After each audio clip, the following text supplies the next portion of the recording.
left hand. Or you can sweep through the rear glute, drop the eyes into the back. Open, settle in, hold. Ladies, please face back towards the front of the stage. Beautiful. And then shoulders stay front, sweep the hand and hand to it.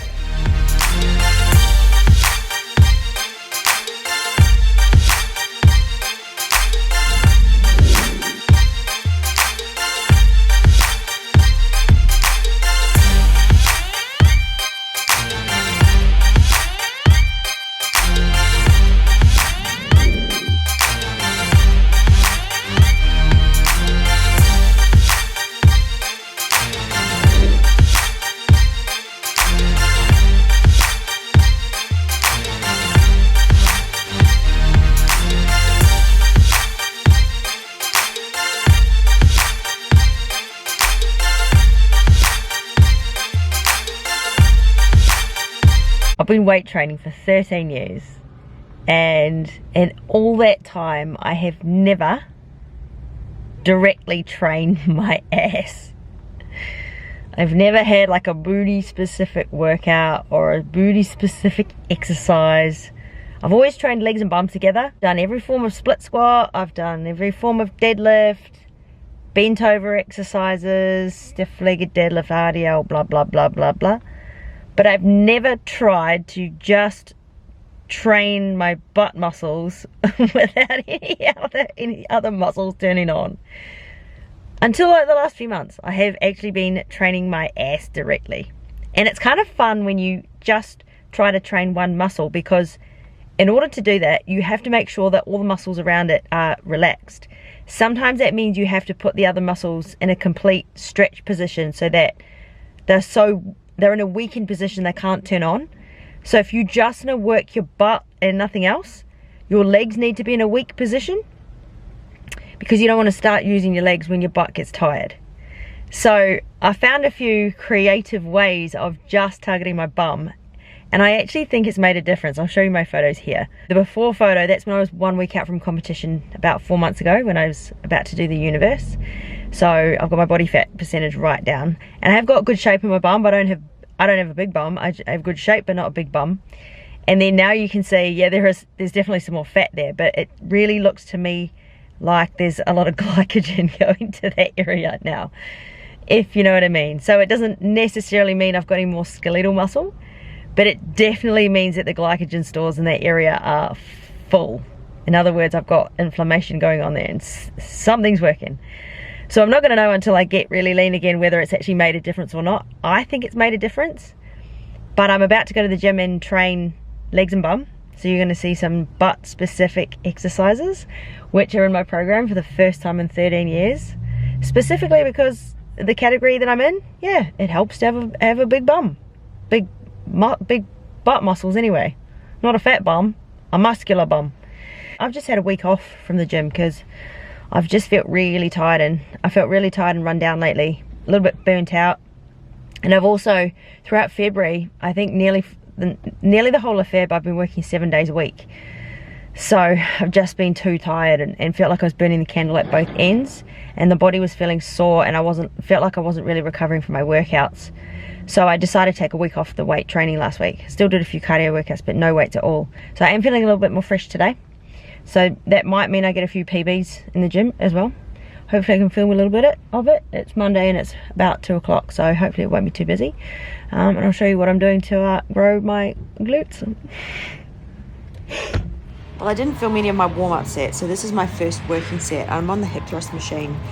I've been doing this as a bilateral or double leg move for the last 3 months, and a little rule of thumb for me when I'm training is if I get up to over 110 or 120 kilos on any exercise, which is bilateral, which means double leg, I like to then change to the single leg variation. Partly because I always train alone, so I think it's, from a safety point of view, it's helpful. I don't have anyone watching my technique. Clearly I can film myself, but then I never know till after I've watched the video if my technique has started to go. But also when you change to the single leg variation, it feels so much more isolated. So you can't just go down half the weight. You have to go down even more in weight. And you can see here that one foot is just touching the bench on the heel, so that's the one that's lifted off. I'm trying not to use that leg at all. I'm pushing through the heel of my left leg there, so that's the one that I've just worked. I always start on my left leg because it's just slightly weaker. And this exercise, I'm not even on a really heavy weight, but it is absolutely killing me. So that's good. That's what we want anyway. I'm doing 40 kilos, which is pretty pitiful for an exercise like this. Apart from the fact that it is single leg. So it is going to be a quite, I don't even know what the word is. What word would you use when a weight's not, not anything to brag about?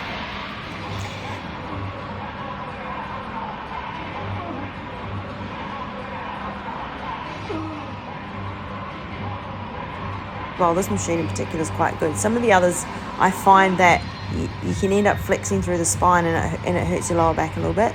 This one's quite a good machine and I really like it. So this exercise is one way of really being able to just get right into that glute. If you do double leg, it still works the glutes, but I just find changing to single leg variations will really ramp up the intensity without increasing the risk of injury. Another rule of thumb for me when I train is if I achieve 12 reps, I must go heavier next time. So I am going to have a break and I'm going to do another working set, and I am going to go heavier for my next working set.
Personally, I find the hip thrusters very effective for targeting the glute maximus.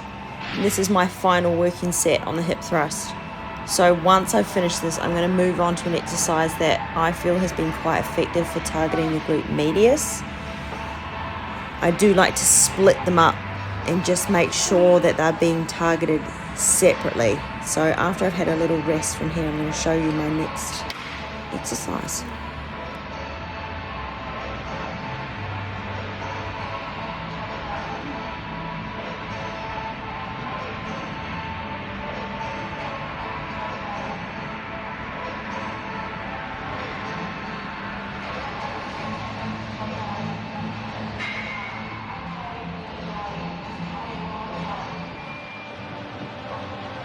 This is the seated hip adductor. Adductor? Abductor.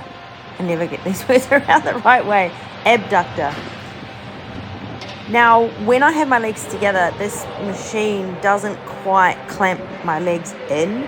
So for me to really feel this in my glute medius or your upper glute, I feel like I need to sit back and sit up in the seat a little bit. So my butt's not quite touching the seat.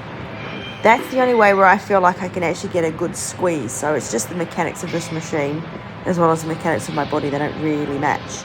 But apart from that, I do like this machine better. There's a standing hip abductor in this gym which I used for a while, but I found that once I started to go really heavy, I just couldn't get comfortable in the machine. So with this one, I'm nearly using the whole entire stack. So I'm actually doing 13 full reps and then 13 pulse reps. I did 2 working sets. I just only got a chance to film one because this is right in the middle of the gym and I never really know where to put my camera.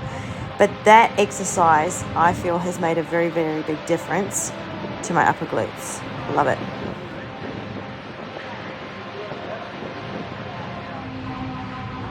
This is actually my last exercise, and apart from my warm-up sets, I'm only doing 6 working sets in total throughout this workout. 3 exercises, 2 working sets each. So this is the last one. So this is the 5th working set here. I'm not using any weights on the machine at all because I'm doing a single leg hack squat. This hack squat I quite like because I don't have to hold on to the handles. See, I've got my hands in a prayer position because I find that helps me stay long and tall through my spine. Otherwise, when I do start to go heavy, obviously this is not heavy, but when I do go heavy on this machine, if I don't have my hands in a prayer position like that, I can feel myself sinking into my lower back. There's load going through my back. So this is just one way of me keeping my chest up and long through the spine, just for, obviously for injury prevention. But because I'm doing a single leg variation here, so you can't see the leg I'm actually working, that right foot that's right out in the front on the heel, I'm just trying to put no weight through that one. So right now I'm working my left leg. Without any weight on the machine, that is nearly heavy enough for 12 reps. But I have actually put my knee sleeves on because even though it's not heavy, I always wear my knee sleeves when it is heavy, but this is not heavy. And this particular machine, I can feel a little bit of pressure through the joint. So I just think that's a knock-on effect of the amount of years that I've been training and just being in my 40s now. I just want to protect my joint. So they're the thinnest knee sleeves you can get. It's just for a little bit of compression around the joint. I just think a little bit of support goes a long way when it comes to stuff like this. So I am getting through these 12 reps. I wouldn't say easily, but I'm coping with it. So there will be a rest period and then I will add some weight for my final working set.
That's it. This is my last working set.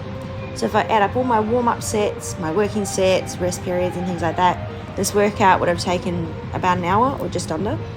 So even though there's only 6 working sets in total, it still takes quite a bit of time to get through it all because of the amount of intensity that I'm trying to work towards. And that's what off-season is all about. It's not about lots and lots of reps or lots and lots of volume. It's about working up to a very high level of intensity. Then as I get closer to competition, there might be a little bit more volume, but it's really important when you increase the volume not to decrease the intensity. And obviously you can't work with high volume and high intensity all year round, so you've got to periodize your training in a way where it's sustainable, but you're still able to work hard. And I just think it's so important to think about wear and tear on your joints. If you want to train forever, which you should, like I want to, I try to only do what's optimal so that I don't wear out my joints. So I think it's something to think about going forward, not just because I'm in my 40s now. I've always thought about this. What is the most optimal type of training so that I can do the least amount possible? Not just so I do less, but so I can technically do more in the long term.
to turn on my oven and I'm going to cook roast salmon with Brussels sprouts and parsnip. It's one of my favourite meals.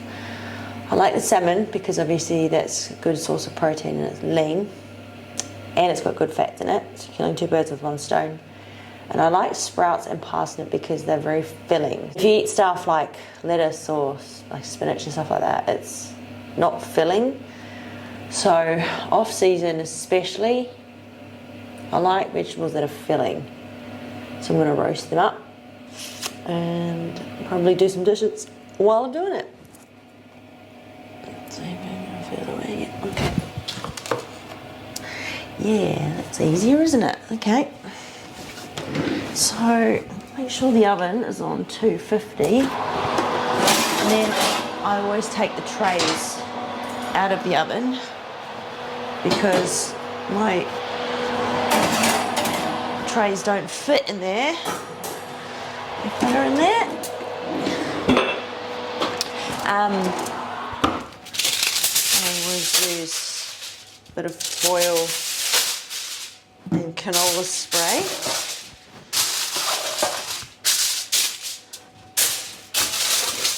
I usually get fresh salmon. It depends on the current pricing.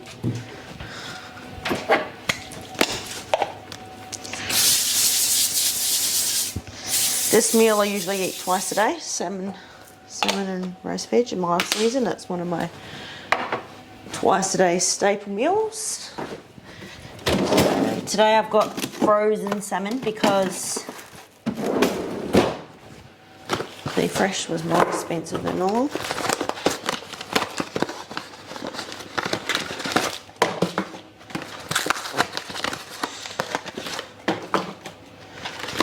Cook it with the skin, and then when it's cooked I pull the skin off, and then I save the skin and keep those little treats for my dogs. They like the skin. I don't like eating the skin, but they like it. So I give them a bit every now and then. It's a treat for them. Reduces wastage. Sometimes I give them the actual salmon as well. Depends how generous I'm feeling. I don't like these packages. I think there's a lot of waste.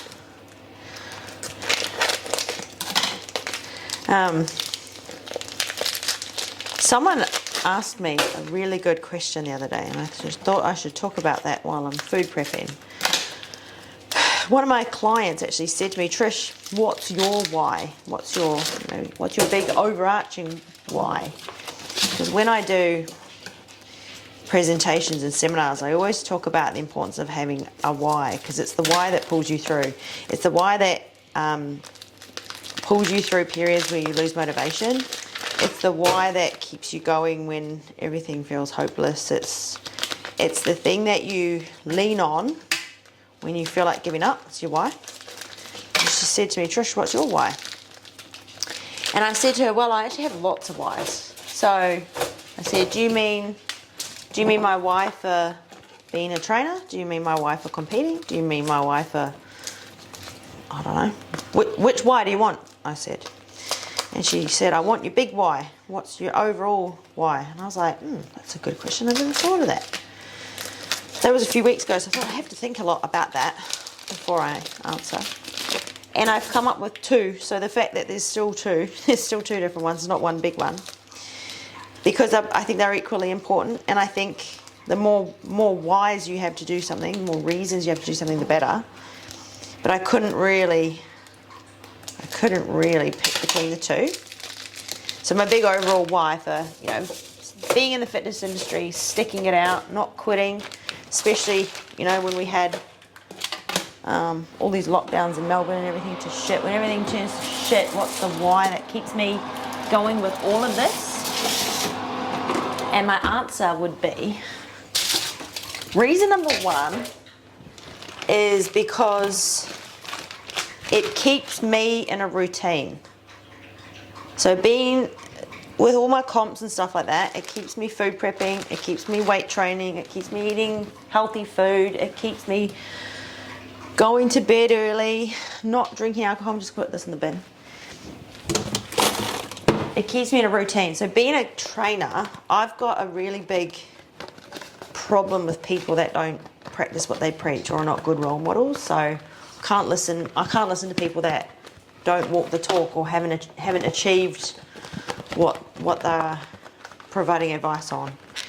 So when it comes to me being a trainer or a coach, me being a competitor keeps me on track with my own goals, but I feel like it also makes me a good role model. So I'm always blazing a trail for my clients. So I'm always trying to stay ahead of them so it inspires them. Not in a way where it makes them want to compete, because not everyone wants to compete, and that's fine. But I'm always holding myself to a higher standard so that it inspires them to do the same for themselves. Put this in the recycling.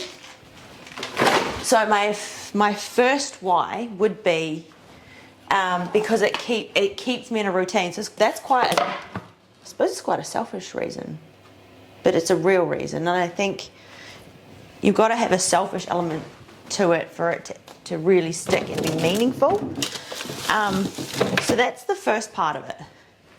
Is this all keeps me in a routine. It stops me from just falling off the wagon and just living a typical Australian lifestyle, which is, you know, bad diet, sedentary, processed food, alcohol, no routine, no structure, too much freedom.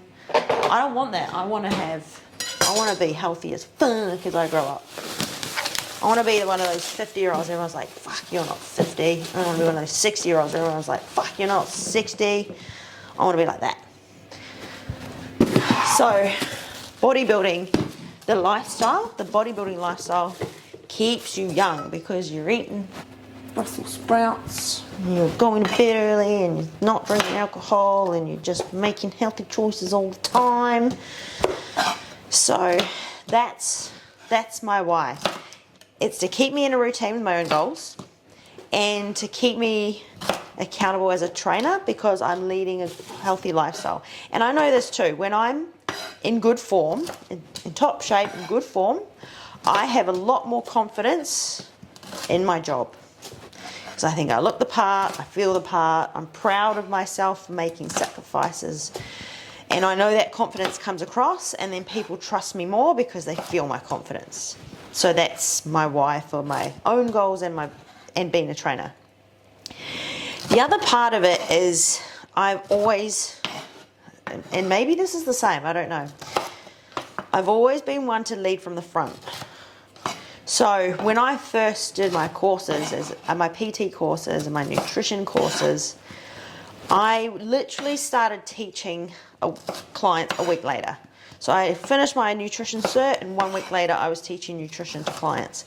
And I remember thinking to myself, as long as I'm 1 week ahead of them, I still have something I can teach them. Because when you first become a trainer, you do all these certs and courses, and then you're like, fuck, I actually feel like I don't know anything. Like this doesn't make me feel confident to teach other people at all.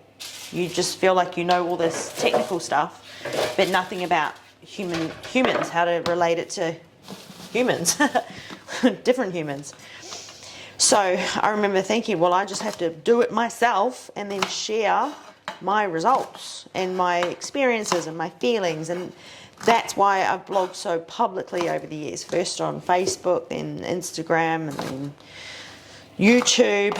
I'm doing this to blaze a trail for my clients and lead from the front, always. And it's a blackmail to me because I do this so publicly because here's a confession for you, something you might not know about me, is being self-employed, being in the fitness industry and not having like a backup or what do they call it?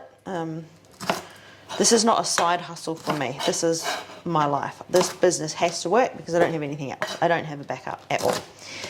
So my business has to work. So I have to be a good role model because that's going to bring me clients.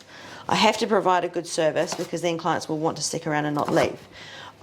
I have no choice but to hold myself to a high standard. So being self-employed, I'm blackmailed to do a good job so that people actually want to give me money. And so when I blog this publicly across all my platforms, mainly YouTube though now, I feel like I've been more open and raw on YouTube than any other channel. I think about quitting pretty much every day. I think about quitting as a trainer, I think about quitting as a competitor, I think about going back to the comfiness of having a 9-to-5 job with a salary. I think about doing it every day. When it's time to pay my fucking BAS, when it's time to do bits and pieces for the accountant, when it's time to get up at 4:30 to train clients, when I'm tired and just want a break, when I have people asking to cancel, when I think about quitting every day. Every fucking day. But what I have done, one of the reasons why I blog so publicly, there's more than one reason, is yes, to blaze a trail and to lead from the front, but to make myself unemployable. So if I ever did shit the bed and go apply for an office job and that person decided to Google me, I'd put money on it that they'd be like, oh, well, she's clearly not passionate about this job. She's passionate about something else. So it's actually forcing me to keep doing this because I feel like I couldn't go back to that life now. So that's one of the reasons why I blog so publicly and why I'm so open and honest about so many things. And I've got more bold. I think that's one of the things about turning 40 is I have got more bold about what I share. And I noticed during the pandemic, things changed. People became very different about what they were happy to have online. Some people became more private, which is understandable because we all have different careers and different interests and different responsibilities. But for me, it went the other way. I became more public and put more stuff out there. And I think it's because I wanted to put myself in a position where I cannot stop.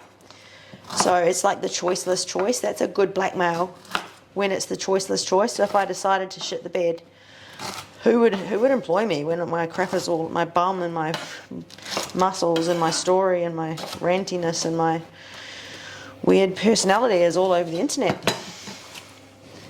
So I do it to blackmail myself a little bit too, but I hope that I do it in a way where it inspires people to do the same, because it is so easy to quit in this country. It's so easy to just go, oh, it's a bit hard, I won't go to the gym today, I'm a bit tired, I'm a bit stressed, I'll just have takeaways, it's just this once. I understand it happens to me too. But that's why I put all my blogs out there, and I'm constantly striving for more things that are going to push me harder and elevate my game in my business and in my personal goals. I need reasons to force myself to level up all the time. I need reasons to force myself. So blogging this publicly is a little bit about inspiring you, but it's also about forcing me to continue. Because if I put all this out there, then I'm embarrassed if I quit. And I think even if I try and fail, people are still going to respect me because I tried and I shared the failures. I think people like seeing that more than someone who just wins all the time and doesn't share the parts that were a struggle. So I do try to share the struggles, and that part is hard for me. That part's very hard for me because I find it hard to articulate my struggles.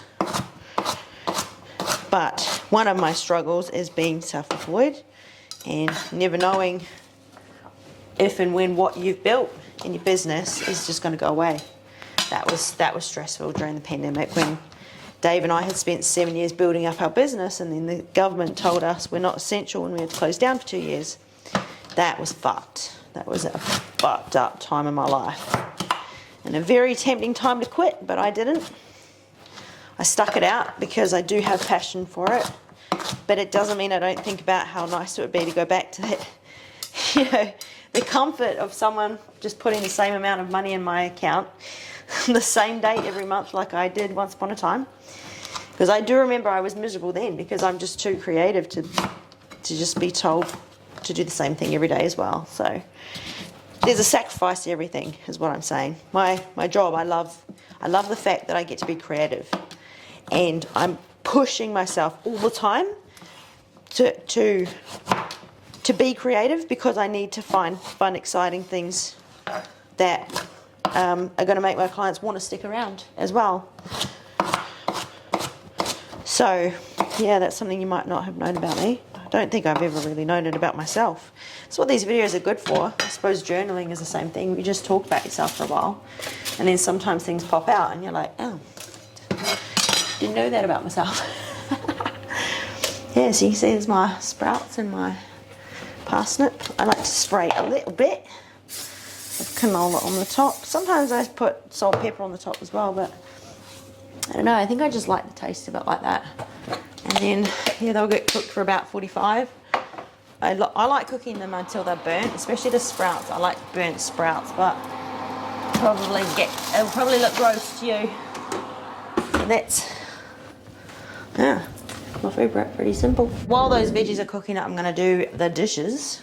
I don't have a dishwasher at the moment, I will soon, but I thought I would talk about my current body composition because I've done my skin fold readings and I'll show you the numbers here, and talk about where I see myself in the next, because we've got 22 weeks, which is what, that's about 5 months. And you can see at the top, so I'll put it across here now, you can see all my readings from when I was training for the universe last year. The best thing about when you've already done a season of skin folds and working towards a goal, you can use that as your reference point next time.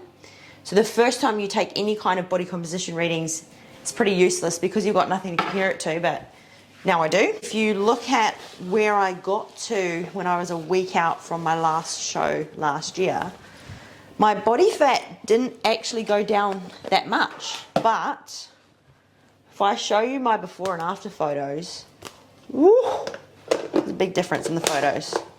So, look, I'm not the best at taking skin fold readings, but skin fold readings are not the most accurate form either. There's not many that are. None that are really accessible to a trainer.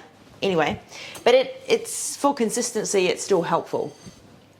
But you can see that my body fat, my total kgs of body fat, which is across the right, far right, went up and down, which is that's expected.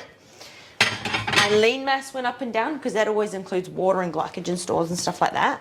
So the numbers will jump around, but if I look at my current body composition, or I took that I think it was last Thursday, I've clearly put some fat on, which is going to happen in your off season because you start eating rubbish and you skip a few workouts and all of a sudden you put some fat on.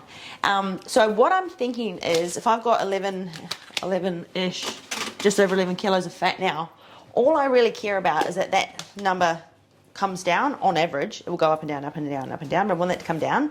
And it'd be nice if lean mass stays the same or goes up. I think even though I'm competing in a different category this time, I would like to aim to get my body fat percentage down to where it was last time or somewhere close. But the way I like to look at it is you have a goal, but it's a flexible goal. So you have to be willing to change the goalpost as you go through because you've got to look at what your body looks like at each percentage, because you can see how different you can look, even though the skin fold readings might not show much of a difference.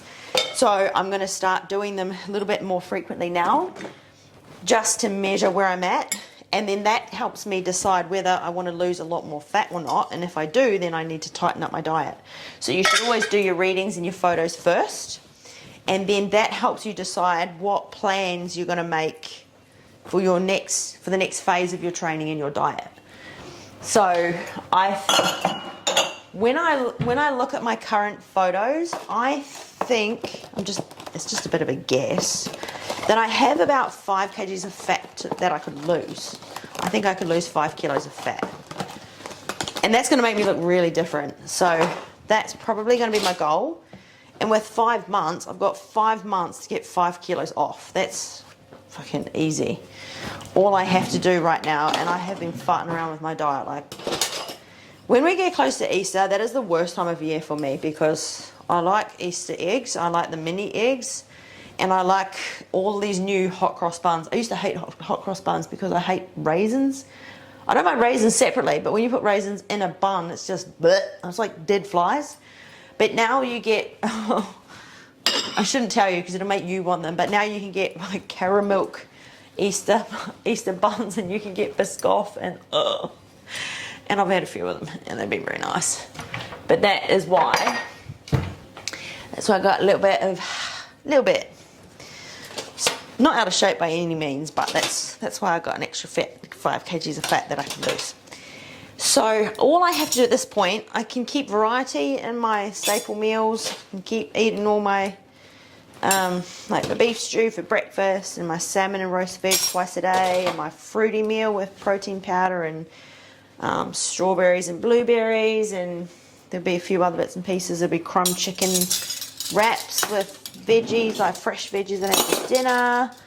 So for now I can keep doing that. I mean, it is going to change, but the first thing you got to look at is all the other stuff around it. Like, I had burger and chips on Saturday night. I had half a block of chocolate on Sunday night. It's all the extras around it, little mouthfuls and bites, and just the incidentals.